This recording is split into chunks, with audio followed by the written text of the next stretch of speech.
All right, welcome to another episode of Warrior versus Zombie, and thanks for allowing me a couple of week break while I went on vacation. And we're now starting season 3 of Warrior versus Zombie, and our first warrior guest is Dea Irby, and I will be coming back to her in a second. But let me remind you again of why we're here on Warrior versus Zombie. Success is a journey, it is not a destination. As warriors, we all have a history of ups and downs, wins and losses.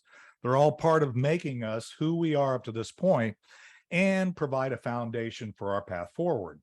We all battle our inner zombie as well as those zombies in our world. And in each episode, I interview warriors who are aspiring leaders from all walks of life: entrepreneurs, artists, health practitioners, business owners, literally any inspired leader that has a story to tell. These warriors have a cause, they have unique value, and a vision that goes generations into the future. And today's guest is absolutely no exception. Dea Irby is an awesome warrior. She's a wife, a mother, a grandmother, entrepreneur, speaker, and author. Her warrior journey includes living in 5 southern states and is now a realtor in North Carolina. She and her husband of almost 50 years, that's just amazing to me, have sent 8 children, and that's another amazing thing, into the world to make a difference. Her warrior journey includes owning the Baron York Tea Room in North Georgia, where she published A Dollop and A Pinch, recipes and stories from the Baron York. Today, Dea travels all over the world to visit her 8 children, I can only imagine, and 18 grandchildren. That's crazy. She is a TEDx speaker, the talk being The Magic of the Meal, a published author, an ox in Your Kitchen, a devotional journal for young mothers, like Dew on the Grass, a devotional journal for women seeking God, Molding Global Citizens, a guide for parents. And she is a contributing author in 9/11, The Beautiful Broken Day, and three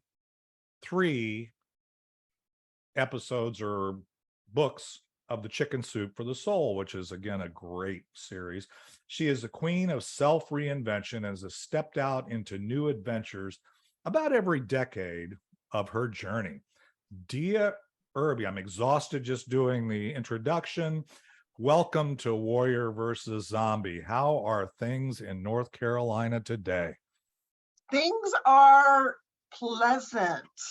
We've been having 100-degree, 98, whatever, and we have showers coming and cooling off things. So we're about in the high 70s now. So it's a great day in Durham. Yeah, I have to say, having living in Dallas, and I think we're still looking. Had a 97-degree day yesterday, but it did rain yesterday, which dropped it a little bit. So we spent a lot of time this time of year complaining or lamenting the weather. Having been come off of a 16, 17-day stint in Europe, where they were experiencing the same kind of heat that I'm used to or deal with here in Dallas.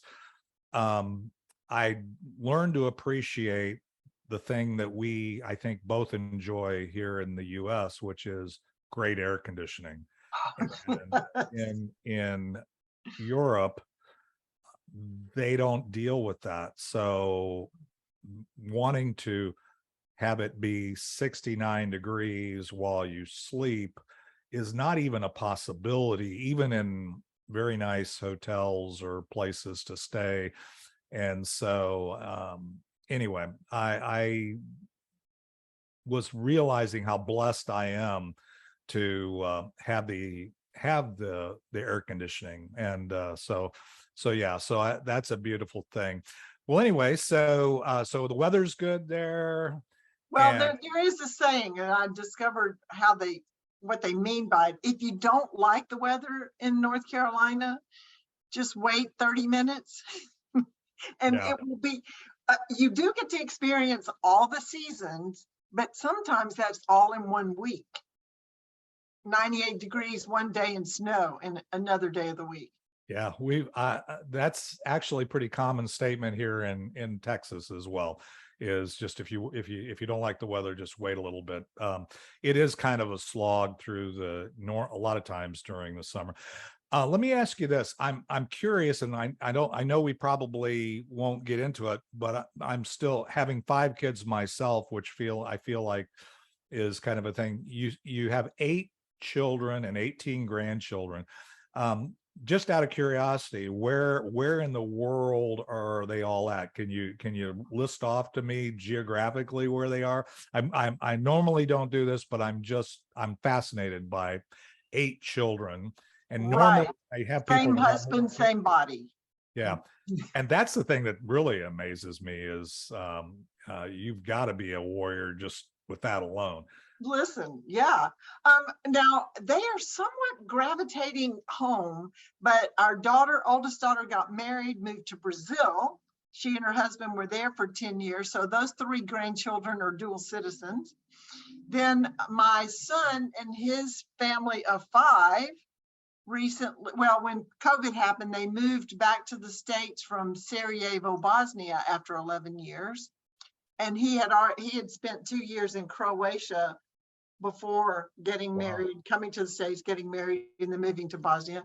I have a son that well, I talked to him yesterday. He's in Paris right now. He's going to end up in Lisbon at Portugal, and we're going to go there for Christmas.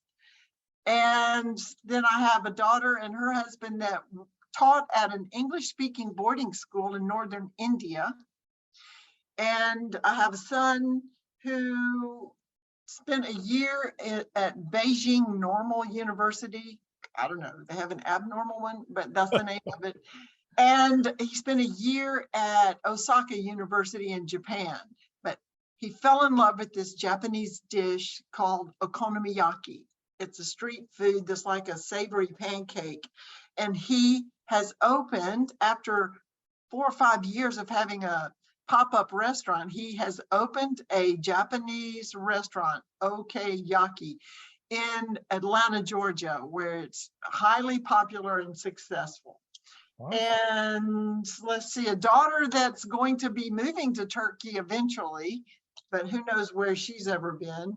She's all over the place. And a son that has traveled with Crew Ministry doing music. He's done a tour through, I think he went to Australia. He's been to Spain, all over Europe. And yeah, that's where they have been. That's why I wrote the book, Molding Global Citizens, because people say, why are your children all over the world? And either I'm a really bad parent and they can't wait to get really far away from me, or I made them feel so secure and see the world very big, and they wanted to go out and serve all over the world. And that is the reason. And looking back, I see the influences that they had in their lives to give them the vision to take on the world. So that Wow. answers that. Oh, That, and I should add that we do have 3 exchange daughters, 1 from Germany and 2 from Amsterdam. So that we did have those, not to mention all the friends that sort of got adopted as children in our family. yeah, I can totally relate to that. Well, one of the things that I wanted to do in season 3 was get off of the whole COVID thing, because in our season 1, we started during COVID. And I wanted to take the opportunity, because I know sometimes when we get into your story, getting from here to there and then talking about what you're doing, there's this gap. And since you gave me the ultimate opportunity here with your bio or the experience you had to explore that. So I'm sure it'll make more sense as we hear your story. But what we're going to do now is take a quick break. And when we come back, I want to hear your story. For the audio audience, we'll hear a little bit of Ricky Jean Wright, our theme song, It's Not the Getting There. And we'll be right back with Dea Irby and Warrior versus Zombie.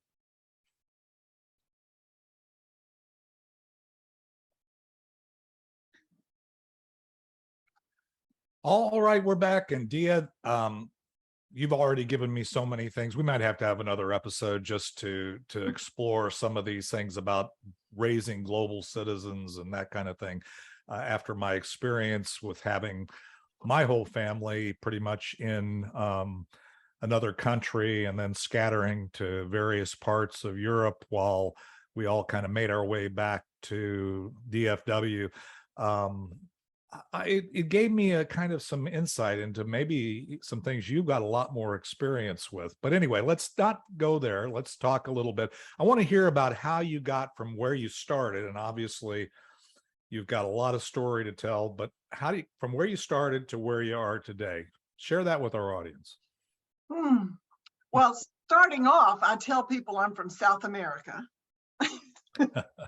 I was born and raised in Mississippi. I've lived in Alabama, 2 places in Georgia, and 2 places in Florida, and that pretty well covers South America, right? No, I started in this small, sweet community of 5,000 people in Mississippi, where everybody knew everybody, which was good because you felt really secure and connected. It was also not so good when somebody would tell your Aunt Pat, who would call your mom, to say, you know what your daughter was up to? Anyway, that was the only time I moved growing up, was from the back bedroom to the front bedroom until I went to college. The people I made cloverleaf necklaces with in kindergarten in Miss Annie's front yard were the same people I graduated with. So that was my cocoon of a life. And then I got married, and we moved 13 hours away from anybody or anything I knew. My husband was a church planter. And I realized that not everybody understands belonging or having a community. Everybody didn't have, my normal was not everybody else's normal. And I felt the pain of loneliness. That was a zombie I had to face. And I was no longer hearing, hey, how's your mama, Nia? And if anybody's listening and they're not from the South, that's how is your mother, all of your relatives, tell them all I said hello. And I was longing for the how's your mama, Nia? And but so I had to reinvent myself. Now I'm a mother with 2 tiny toddlers, and in a town where I didn't know anybody, and it was a church plant work, so we had to build a community. There were 7 people that wanted a church, so we had to do that work. And then, having moved 15 times over all these different states, I found myself adapting to the area and finding, what is it that I can bring to the table in this particular instance. There was a time when I was a really focused homeschool mom. We had our 8 in batches. So we had 2 girls and 2 boys, and every odd year after we got married, we thought, that's good. We have our 4 kids. And then we moved after we gave away all of our baby equipment. And 5 years later, it's like, oh, wait, I know this feeling. So every even year, for 3 even years, we had the 3 Musketeers. And that was a time when I was homeschooling and really focused on, because of the ages and the needs of the children. And had exchange students. And then when we moved again, I became the playwright, producer, director. We had musical dinner theaters every Easter season, mostly because our oldest daughter started writing musicals when she was 16. And incredible. So we had 4 that we would rotate around. And so we had that season of when I was the theater person and playing tennis. So then we moved again. Oh, wait, near the end of that, it's like our oldest daughter's getting married and about to get married and move to Brazil. And I'm going, I know I'm getting older, but Oh, yes. So I got to wear a Mother of the Bride maternity dress No. because number 8 came along 8 years after the last one on number 6's birthday. So all my red-haired, freckled children are both born on September 22nd. Anyway, so and then we moved. And I'm thinking, every time I move, I have a baby. Wait, why don't I get a restaurant instead? That can be my baby. So then I became a business owner and owned a tea room in the North Georgia mountains while I was also being a mother. And by this time, being a grandmother, well, our grandchildren were being born in Brazil. So you have to go visit Brazil, right? Got to go make sure everything's fine. Right after 9/11, 6 weeks after 9/11, I'm flying to Brazil, and I'm thinking that is a long flight. I can finish crocheting the baby blanket for him, right? They wouldn't let me keep my crochet hook on the plane because it was a dangerous weapon. But anyway, I got the blanket finished. So then I did that, and then we're moving from there. So I wrote a cookbook because people wanted my Greek egg salad. So you just have to buy the cookbook, right? And it's full of stories of the people that came in, like the couple that came. I thought they were from Liverpool. That's what they said. And then after they visited a while, they said, actually, we're from a little village outside of Liverpool called Irby. I'm like, what? So that was a fun season of life. And then when we moved to North Carolina, I realized we only have that one left because everybody's grown, married, college, working, whatever. And one day she too will be leaving. And my husband, who's been pastoring, and that's why we moved to all these churches, will retire. What do I need to do? So I reinvented myself as a realtor. Mm-hmm. So I hope that people feel like, whatever you want to do, go for it. Because that's, you just, why wait? It's not going to be any better later. So that kind of brings you to where I am now. And I'm also reinventing myself as a speaker and getting these books that have been inside. Everybody has a book. Have you written a book? I'm working on it right now. There you go. I've written a book. It was more of a workbook. It will be coming. Actually, you're going to be part of it because one of the reasons I'm doing this podcast is to hear warrior stories, give some real examples of real people that are vision warriors that are actually moving forward. So yeah, that's a good question, actually. And so I'm working on that, and that's kind of was one of the things that started this. So thanks for asking. But some of the people listening to this podcast may not really understand that there's a lot more to this. So, but let me ask you this before I think we kind of got to today, and we're going to talk about that more in the next segment. But I do want to go back.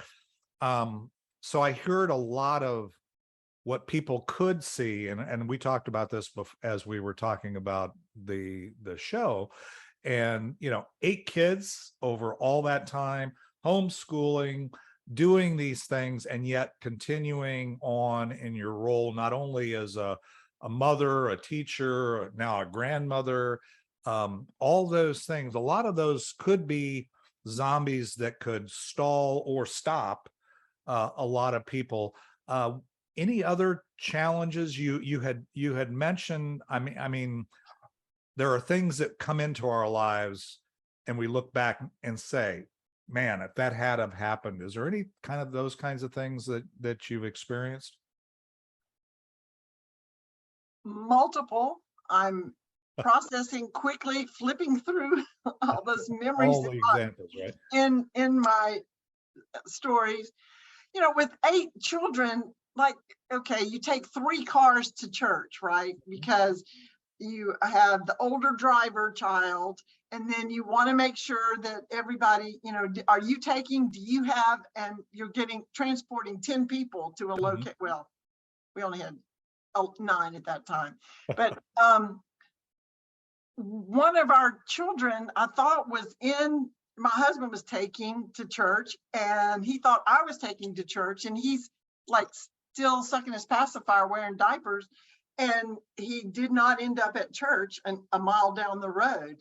And I get there and I said, well, my husband said, you know what? The Elizondo said they thought they saw Corbin walking down the side of the street with his pacifier in his mouth. And I'm going, well, you brought him to church, right? He goes, no, you have him. I'm like, what? And this is a busy highway. So, you know, it's like, well, what are we going to do? And he said, well, we're going to go look for him. It was only a mile, and then we're driving back, and I'm looking in the ditch on both sides and looking for pacifiers and praying and trying not to get mad at my husband, but he didn't know he needed to bring him. He thought he was already with me and all this, and God, you know him, you see him. Where is he? Help me, please be with my little boy. And we're almost all the way home. And I noticed a crowd of people on this little white church front steps that was across the street from our house. And I said, look, and there he was standing in the middle of this crowd. There he is. And we ran up there, and I grabbed him, and I said, what happened? And they said, well, we didn't know who he was or who he belonged to, but we knew he would be okay because he kept saying, I love Jesus. I go to church. So he thought he was left, and he was determined. He knew he was supposed to go to church. I said, well, how did he get here? Some girl that had just gotten off work was driving down the road and knew that didn't look right, and she stopped to check on him. I mean, you think of all these things that could have happened that didn't.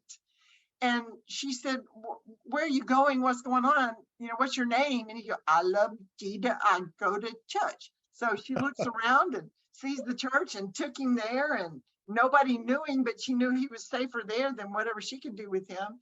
And she left, and they never got her name or anything. I call her my guardian angel.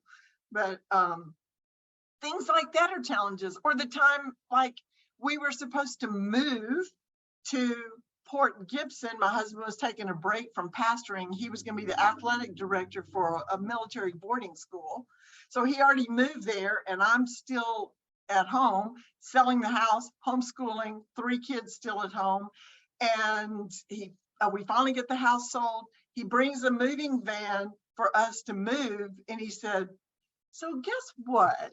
I mean, I've already sent out change of address cards and everything. Guess what? And I'm like, okay, what? I stopped in my hometown on the way up here and talked to my friends from growing up, and they're running the school, and they need a basketball coach, a tennis coach, and a Bible teacher.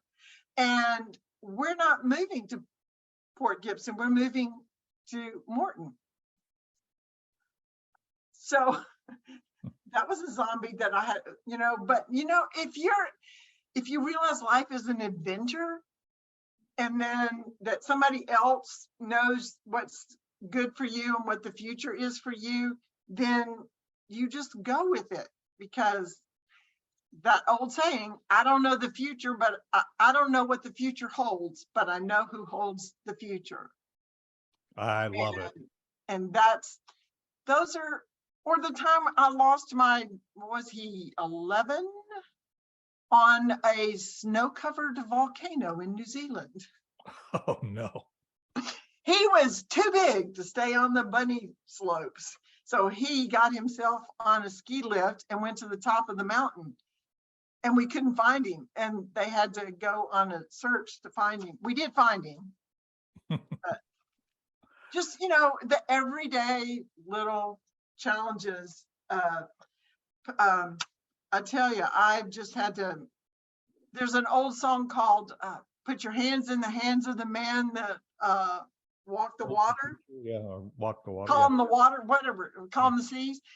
That's how I have slayed my zombies. Because yes. or the time that I had no food during that transition of moving, that half the salary and all the same expenses. And I just prayed. I used the very last slice, the ends of the loaf, to make a half peanut butter sandwich with the last of the peanut butter for my really hungry son that ended up playing a lineman college football. So he was a good eater. And I just had this time with God saying, help. Do you see me? I've never seen the righteous forsaken or the godly begging for bread. Help me. And do you know what was in my mailbox the next day? A loaf of homemade bread. Oh no. Manna in the mailbox. And Well, that's a long story how it was supposed to be mailed a long time ago, but it didn't show up until I asked for it. you don't understand. I mean, I have a lot of common perspective with some of the stories that you're sharing, the zombies, in terms of having more than one kid and having two people taking them. And I totally get that. I've done that. I mean, not exactly that story, but I've had that where we arrived home from church or on the way to church, and I thought she had him, and we've gone out and realized we left one of them at home, and he didn't even, I mean, my youngest, my son. So I totally get that. And they are zombies, and it does freak you out. But the thing that I think, and we're going to get into where you are today, because I there's so many, I can tell that there's so many, there's a whole litany of stories that we could explore. But one of the things I will say is that comes across loud and clear to the warrior audiences listening to this, and that is that anything we find is an excuse for not moving forward or focusing in on our purpose, on providing value to our community, to being who the universe or God or whatever you want to do needs you to be, frankly, is just an excuse. And it's just something, it's a zombie that you've chosen to let stop you. And it's very obvious listening to you and just the time that we've known each other that those kind of zombies, you've moved forward in faith. I always say throughout the whole pandemic, I said, and I think it still says on my Facebook frame or whatever, it says faith over fear. You've got to realize that you need to move forward. Well, let's do this. I want to get into what you're doing today. We could talk for a long time. And I want to hear about, what you're doing today and why and so on. So let's take another quick break. We'll hear a little more of our theme song, It's Not the Getting There, from Ricky Jean Wright. And we'll be right back with Dea Irby and Warrior versus Zombie.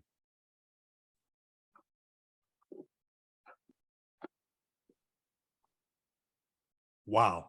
All I can say is, wow, Dea, that's I still have a hard time getting my head around 8 kids, 18 grandkids, some of the things we talked about in the very first segment about where they all are. I'm sure I've got a lot to learn from you, but let's talk about where you are today. Tell me a little bit about that, why you're doing what you're doing, the value you provide, and what kind of impact you're hoping to have. Well, one, now that I'm an empty nester, that took us 45 years to get to empty nester, I have some more time because nobody lives close. And well, one in North Carolina. What I am focused on right now is encouraging people. Have you heard people say, not my circus, not my monkeys? Mm-hmm. Have you heard that? Yeah, I've heard it. Okay. I say it is your circus. They are your monkeys. What are you waiting for? You are the ringmaster.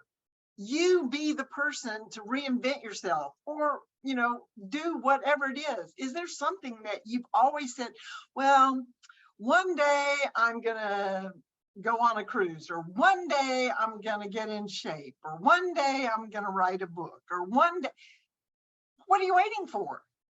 So I'm creating a mastermind for women, or I would assume it would mostly be women, maybe 45 and over, that are at a point where maybe they're now empty nesters, maybe they're widowed, maybe they're divorced, maybe they're tired of corporate and they're ready to make a change, but they just need some encouragement. And I'm going to take them through a 5-step process to make that difference. Because this is what I believe. I believe everybody has been made for greatness. And when I say that, I don't mean made for greatness like you're going to be in the Guinness Book of World Record or on the cover of a magazine. You're made for greatness because you have been specifically gift wrapped and given skills and abilities to accomplish a certain work in this world that will bring value to the world. Every one of these listeners, every one of you out there, you have something valuable to bring to the world. What's holding you back? You go for it. And maybe it's, I'm in one of the Chicken Soup books, Step Outside Your Comfort Zone, is the story about opening the tea room. And I always want to do that. And this opportunity came up and I stepped out and I did it for 7 years. And so then I could check it off. Am I going to go open another restaurant tomorrow? No, been there, done that. Want to buy my cookbook?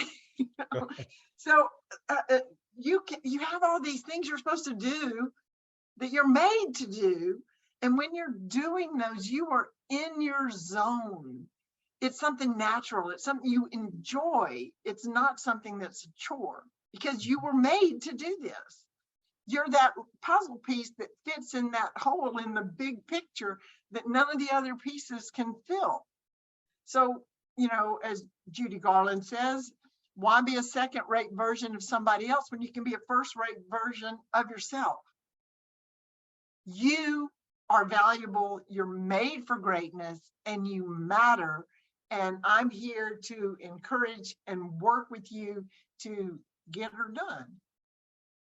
I love it. So first of all, anybody who's listened to this podcast and anybody who knows me would say, boy, she's singing your tune just at a little different octave or whatever, because frankly, we all have a unique reason, as I call it, for being on the planet. There's something that we're supposed to do that there's nobody else that God put here or to do. And it's really, we all have that unique purpose.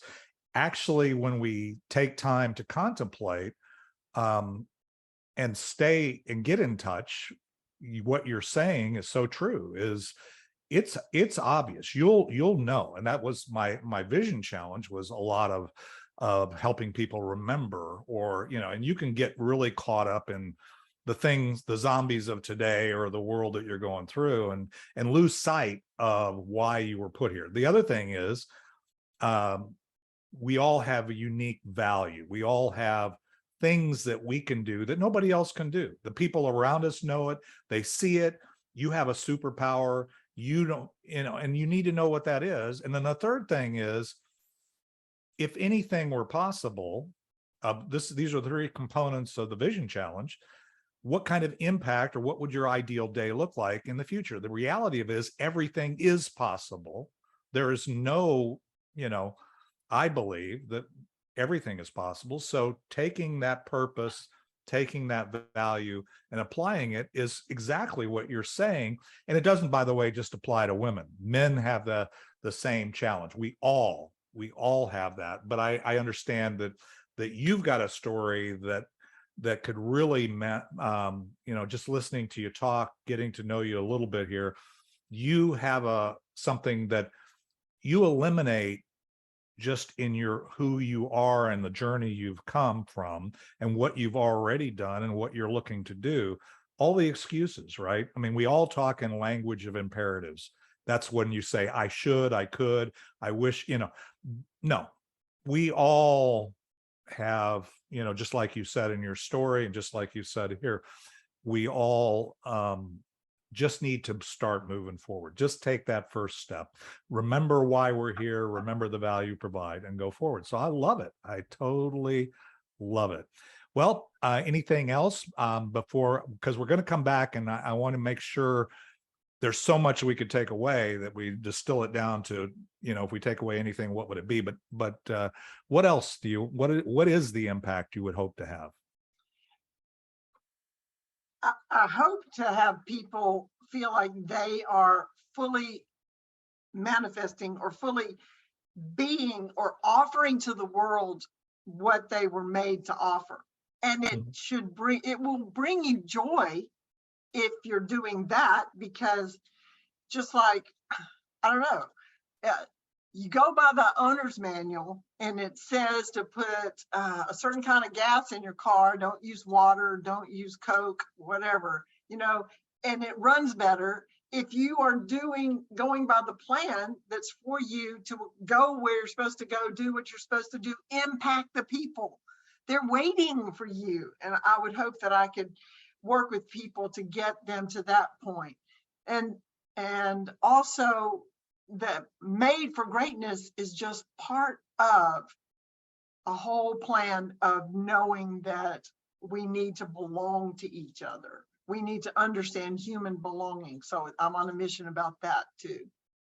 And I love that mission because that's essentially my ministry, or my focus is community and building community.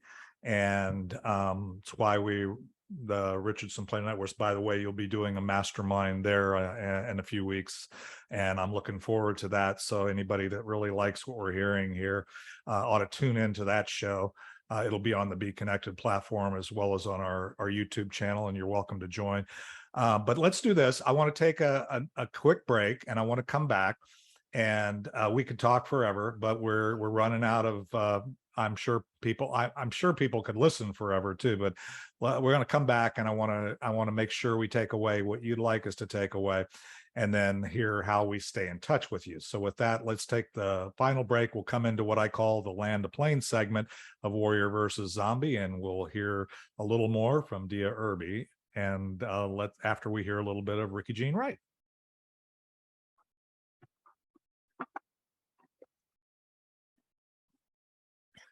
All right. Well, wow. So first of all, Dea, let me say this. After getting back and being out of pocket and taking a break, and you reaching out to me and reminding me that we had this podcast today, which sounds kind of crazy, but when you're going and doing things, so you can appreciate some of the distractions. And so I'm very thankful that we had this opportunity, because I got to say, I think we've launched season 3 of Warrior versus Zombie, episode 86, in a way that I hadn't even imagined. But you know what? I run my life by divine appointment. And so everything happens for a reason. So anyway, as I said before the break, I want to hear, if we take away anything, just, it doesn't have, one thing, two things, I used to say one thing, but then I realized warriors are overachievers. So sometimes they want to give me more than one. But if we take away anything from this discussion, this podcast, what would you want us to take away? One thing, you matter. You can make a difference, and you are made for greatness. What you can bring to the world needs, and there's someone out there waiting for you to bring it to them. That's it. You don't know how long you have, because you might not have tomorrow. So today is the day. Don't wait for someday. That's true. I mean, as we all know, we're never guaranteed another day. And that's the theme song of this podcast. It's a journey every day. It's not a race to see how many people know your name. It's not the getting there, it's the journey. And so today is the opportunity. Worrying about tomorrow, as I say, that's on God's calendar. Focus back on things that maybe didn't go the way you wanted them to. It is what it is. You're not going to be able to change that. So the only thing we've got is the moment. So that's an extremely powerful message. And if we don't take away that from your story and the things that you're doing today, we've missed it. So That's beautiful. Well, Dea, I know that I know you're getting on the Be Connected platform. This was and will be on our channel on the Be Connected platform but how else can we stay in touch with you, or how else would we be able to keep up with Dea Irby? You can visit my website. You can actually schedule a chat with me, which I would love. And I made the website as simple as possible. It's deairby.com. So there's that. You can email me at deairby.com. And if you go to my website, I've got some complimentary resources, downloading ebooks about building community, some parenting tips. I've got multiple options for you, and I would love to get connected. I'd like to know how you plan to make a difference. You know, we don't determine our future, we determine our decisions, and our decisions determine our future. We don't determine our future, we determine our decisions, and our decisions make our future. And the first step of making a difference and realizing your someday today is to decide. So decide to find that mission and go for it. Because you matter, you matter. Love it. And for sure, you've given us a lot of, I'm sure there's a ton of resources there for anybody who chooses to take advantage of them. So, oh, Dea, thank you. So thank you so much for My sharing with pleasure. our audience. It's been a wonderful journey. I'm looking forward to, getting back on doing a mastermind with you in a few weeks. And so I would encourage people to check our channel and see when that's queued up. But for that, we're going to have to land the plane for this segment and hear the final outro of Ricky Jean Wright. But again, thank you, thank you, thank you. Thank you. It's been great. And so for those that are regulars here, we'll be back next week live in the Hive at 11 a.m. Central for another episode and hearing another warrior story in season 3 of Warrior versus Zombie. Let's hear the final outro, and we'll be back next week.